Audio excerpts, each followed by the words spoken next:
I have nothing really important to say. I just wanted to come on here and and in case anybody wants to listen, you're more than welcome to listen.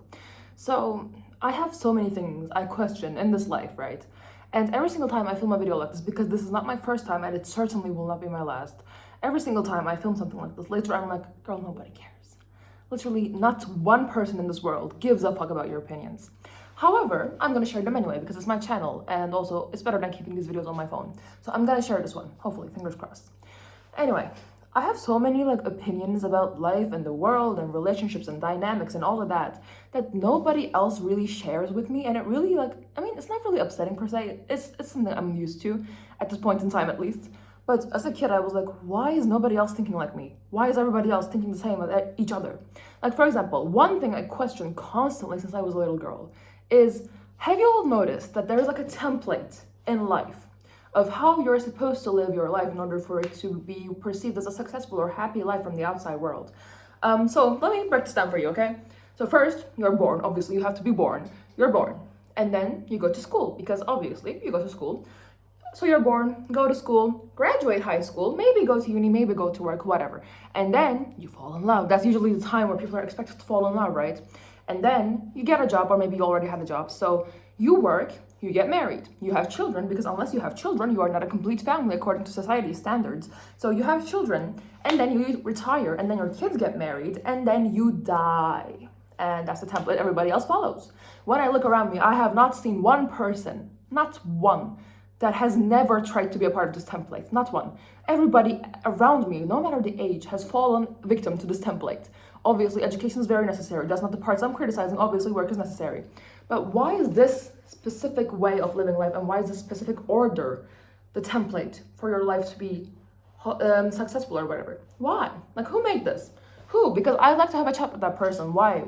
Did you just want to live this life so you wanted everybody else to live it? Or what is it about? I don't understand. Another thing I don't understand is people who follow these templates, and this is just one example, by the way. I have so many other I can name right now, but I'll save you your time and mine as well, because I could yap about this forever if I wanted to. But people who live by these templates never once stop and think and ask themselves, what the actual fuck am I doing with my life? Am I living this life because I want to live it, or am I living this life because it's what society tells me to do? Nobody questions it. Nobody cares. Literally nobody cares. And it's so frustrating to me because I've always questioned these concepts. And whenever I ask people hey, have you never questioned? And they're like, no, that's just how it is. What do you mean that's just how it is? Do you never ask yourself why though? Do you never ask yourself that? Because that's kind of embarrassing, I'm not gonna lie. Maybe on my end that's embarrassing because I question everything, but that's kind of also embarrassing on your end because why are we just living life all willy-nilly? Life is such a precious gift, and I don't want to sound all, philosophical or some shit. I don't want to sound like a mother, but I think I'm already sounding enough like a mother right now by making this conversation, having this conversation. But hold on this topic of mothers, even our mothers, our grandmothers, our grandmothers. Let's not give women as an example because we could not choose what the fuck we did with our lives until very recently. So let me not go there. Even right now, in some places in the world, even my home country, women cannot choose. So let me put that aside for now. So why have our ancestors fit into this mold? Why are we still actively fitting into this mold? And why is nobody ever stopping and asking themselves, why am I still fitting into this mold when I have freedom that my ancestors did not? I especially criticize this a lot in my fellow women. So if you're a man, don't use this to hurt or criticize women. I am using it to criticize women because I love women in every sense of the word, and I need them to question and I need them to do better for themselves. I am not saying that the template I laid out was a bad way to live. It is not. If that's the life you want and if that is your goal, go ahead by all means. But if you never questioned if that's the life you want and you're living it anyway because everybody else is, then that's something you need to reflect on, I feel. Anyway, I feel really devastated when I see women of my generation, Gen Z and onwards. I really feel devastated when we are unaware of the privileges we currently have that our ancestors did not. Women before us had no such privileges of choosing marriage, choosing a bad marriage, choosing a bad relationship. They had no privileges at all. They had to fight for education. They had to fight for rights. Every single thing was fought for tooth and nail. And it really upsets me to see women of my generation, myself included, because I'm not going to exclude myself. I'm not above anyone else. But it really upsets me and discourages me to see women of my generation falling victim to these same stereotypes even though our ancestors fought so hard so we could be freed from them. And we are freed from them. At least most women in the world are currently freed from the stereotypes our ancestors had to be boxed into. We could choose to not get married. We could choose to not have children. We could choose to not serve men. But here we are anyway. And once again, that's why I keep emphasizing in some parts of the world. Not every part of the world has this privilege. I am very aware of that. My country does not either. I am extremely aware of that. So I just want to put that out there before anybody's like, actually, shut up. And don't come at me with that bullshit. Come, leave, thank you.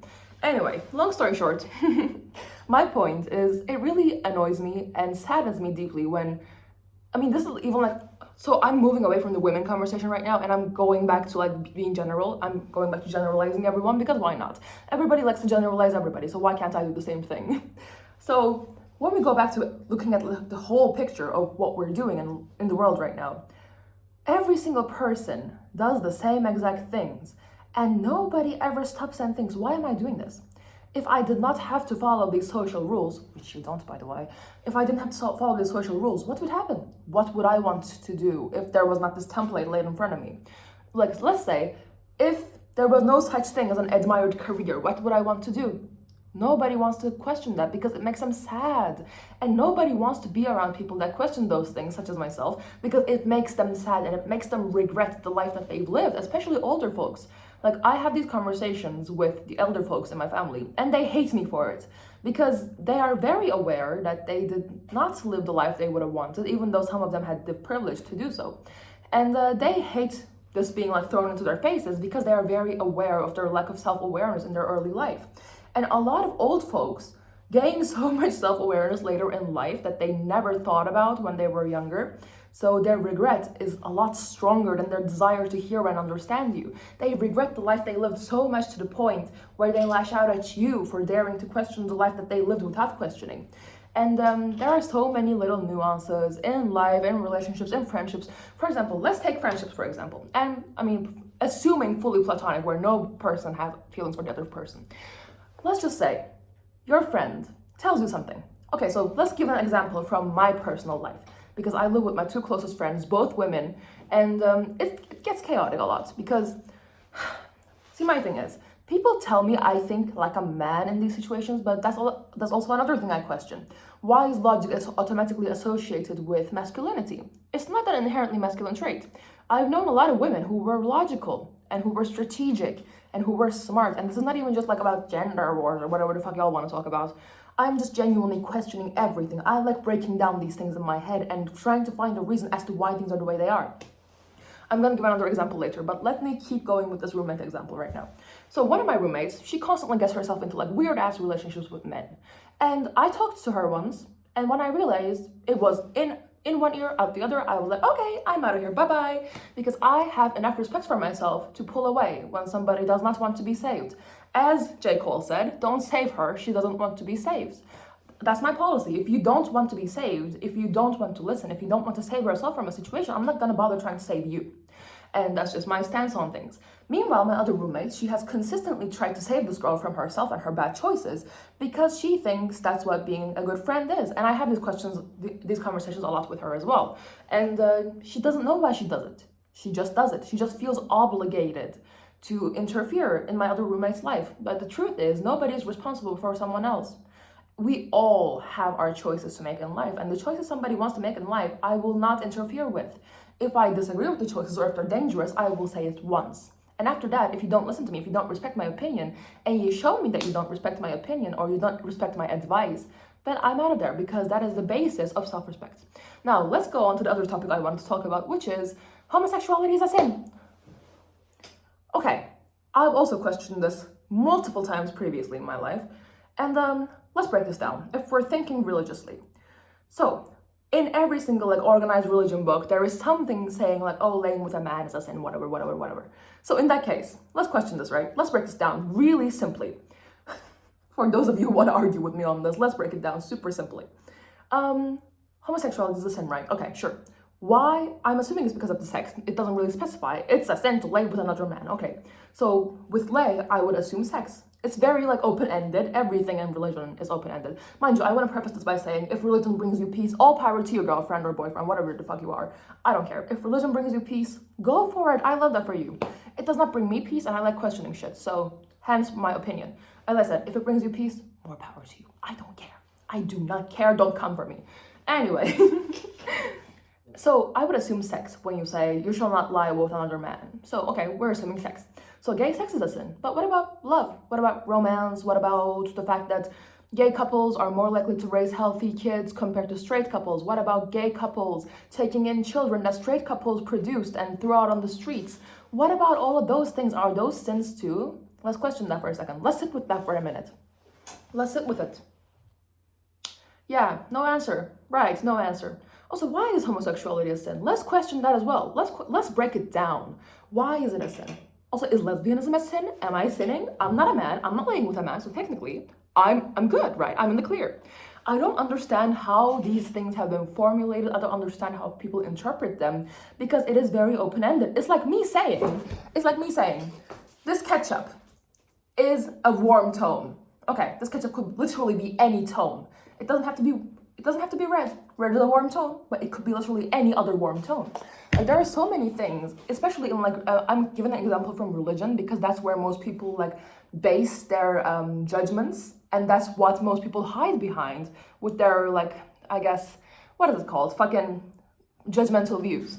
People hide behind like the Quran, the Tarot, or the Bible to justify their hatred for other human beings. So explain this to me. If I say this ketchup is a warm color and I'm not showing you the color, so what would you assume it is? Because it's very open to interpretation. And every single person interprets it however the fuck they please. So nobody's actually living according to one specific religion. Everyone is living according to some interpretations of said religion. And said interpretations constantly differ. People may have their own interpretations on religion. For example, my best friend has her own interpretation on Islam, which is why she is my biggest supporter despite me being queer. Why? Because in her interpretation and in her way of wanting to live life as a Muslim woman, that does not include hatred. And that's her interpretation. Meanwhile, my mother has never accepted me because her interpretation of Islam includes judgment. So when we look at it this way, everybody actually interprets a lot of things in their own way when it comes to religion. However, when it comes to general life stuff, nobody stops and thinks, but why though? Nobody. I've never seen one person question this shit. And it really annoys me because, for example, household chores are a woman's job. Why? Once again, let's sit with that for a minute. Why is it a woman's job? You have hands, I have hands. Thank God we all have hands. Why can't you wash dishes? Okay, you provide, so I'm the childbearing party. So I actually do more work than you. You nut for 2 seconds, and I had to carry that child for 9 months, and then on top of that, all the childcare falls on me, all the housework falls on me, and as well as that, I also most of the time have to be another provider for the family. So what are we doing here? Why can't you wash some dishes? Why is that emasculating to you? Why? Explain that to me real quick. If you can, props to you. I will not listen to you. I will not listen to you though, because that's just some bullshit. And I'm not falling for no bullshit. Anyway, there are so many things. Like for example, why are women, we as women are socialized to be more emotional. We are rewarded for being emotional. We are rewarded for being tolerant and silent and just being able to like blend into any environment and calm down every situation. What if I don't want to calm shit down? I want to cause havoc. I want to cause chaos. Being rewarded for my femininity never really meant shit to me because if I want to be feminine, I'll be feminine. If I want to be masculine, I'll be masculine. If I want to do makeup, I'll do makeup. If I don't want to put on foundation, I won't put on foundation. Like there are so many rules, even like basic example, makeup. Every single makeup tutorial you watch, they put on like primers and bases and foundation and concealer. Okay, I don't want to do that though. Why is everybody following the same templates? It's like such simple examples, but it just shows to me every single time I interact with people. I'm always like, but why are you not questioning? Why are you just blindly following? Like so many people in the world have beliefs, but when you ask them the core of their beliefs or what caused this belief, number one, they will either have some like really shitty bullshit excuse. Number two, they don't know. They're like, oh yeah, that's just how it is. Or number three, that's what my mom taught me. Simple. My mom taught me a lot of things, and I only picked up the ones that also fit into my worldview. You know why? Because see, if we're gonna look at this from a religious perspective, God or whoever the deity you believe in gave us brains to question.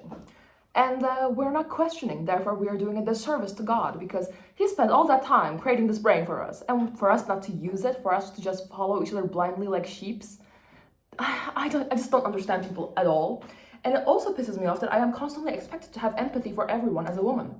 Listen, I struggle with empathy. I really struggle with empathy. I have what is called, I think, selective empathy or something. I believe empathy is deserved. I believe respect should be given to everybody equally until they do something to higher or lower that respect or lose that respect. However, I believe empathy is deserved. I won't just give out empathy willy-nilly. Girl, this is not fucking charity work. I'm not giving you my empathy if you don't show me that you deserve my empathy. And when I say deserve my empathy, I mean, if I'm struggling, do you help me? If you help me, sure, I will give you empathy. But if when I'm struggling, you're silent as fuck, and then you try to come to me with all your problems, I'm not giving you empathy. Sure, us women may have been socialized to feel pity and to feel empathy and to be fixers and homemakers and peacekeepers. Girl, I am not that person. I am not that woman for you. I'm not about to keep the peace. I'm sorry, I don't care. And it really saddens me to see, especially like women of my country, the older generations of women, example being my mother, how restricted they are within life. Every single thing they want to do, they can't do it. They feel that they can't do it. And they forget that we are actually free. We are free. We are free to do whatever the fuck we please. If we take away societal judgment, and if we stop giving a fuck about societal judgments, to put it plainly, we are so free, actually. We are much freer than we realize.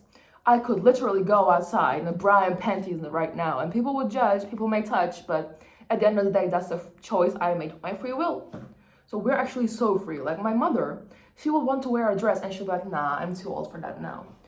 But who's stopping you, though? Nobody is stopping you. Literally nobody is stopping you. If you wore that dress, nobody would give a fuck. Or the way older women talk about themselves to themselves. It's really sad. Like my mom, once again, an example from my mom, because she's 60, so I believe she's like a good example. Say she dropped this. Oh my God, I'm so stupid. Like this is how my mom is. I promise you it's okay, mama. It's okay. It's all right. I promise you you're good. And that is also the effect of patriarchy on women. But we will not be getting into that today. We will not be getting into that for a long time, I don't think. Because I can't be dealing with men that are like, not all men. Okay. And then y'all want to talk about like gold digger women. Not all women then. Not all men, but every woman has a story. I have so many defenses for this bullshit, but I'm not going to get into all of this. I'm just going to keep it surface level. So, at least in this video. And ever since I was a toddler, I remember being like, I don't understand the world. And I feel like I don't belong in this world. Because there's like this one quote, I think it's by Edgar Allan Poe. Since childhood's hour, I have not been as others were, I have not seen as others saw. So that's kind of where I was at in my entire life. I have the diary entries from age 5 onwards talking about like, nobody understands me except my books, nobody understands me except my plushies. Like, I just always felt misunderstood in the world. Not misunderstood, that just sounds fucking cringy, but fuck it, be cringe, be free, right? Anyway, so see that I questioned it right there. I was like, who cares if I'm cringe? Fuck it. So let's be cringe, and I always felt misunderstood growing up, and I still feel misunderstood to this day. But then again, misunderstood is not necessarily the best word for it. I feel alien, and I've always felt alien because nobody really matches my thought processes, and I don't need anybody to think exactly the same way that I do, but nobody is open to hearing about my thought processes, and that's deeply isolating and alienating. And when I was a kid, I deeply hated this like alien part of myself that wants to know why everything happens and why she questions everything. I hated that part of myself. Right now, it's my pride and motherfucking joy because it saves me from so much pain in my day-to-day life. Because I think, I question, I prioritize myself and my self-respect first. Because at the end of the day, no matter who you're laying next to, when you go to sleep at night, you are alone in your own head. No matter who you live your life for, no matter which standards you fit, no matter how perfect of a life you have, when you're on your deathbed, you're not going to be saying, oh yeah, I lived a perfect life. You're going to be wondering if you really lived the life that you could have lived. And that's just truth. Which is why I don't waste my energy on people who don't deserve my energy. Which is why I don't remain in places where I'm not respected. Which is why I don't live lives according to templates that other people set for no goddamn reason. Which is why I don't let people's hatred affect me. Because at the end of the day, my mind is my safe haven. I am at peace up here, and that's all that matters. And a lot of people that live according to these pre-made templates, they are not at peace up here because they don't even know what's going on in their own heads. They are void. They are void of the ability of questioning and introspection. And it's just really frustrating to me because I've been questioning myself since I was a toddler, and so many adults around me have never done it. It's sad, okay? It's sad. And it also makes me feel more alien, but as I said, my alienation is right now my pride and joy. So I'm gonna leave this video off here because this is 20 minutes long, and that's too fucking long for me. So bye bye, and I got out everything I wanted to say.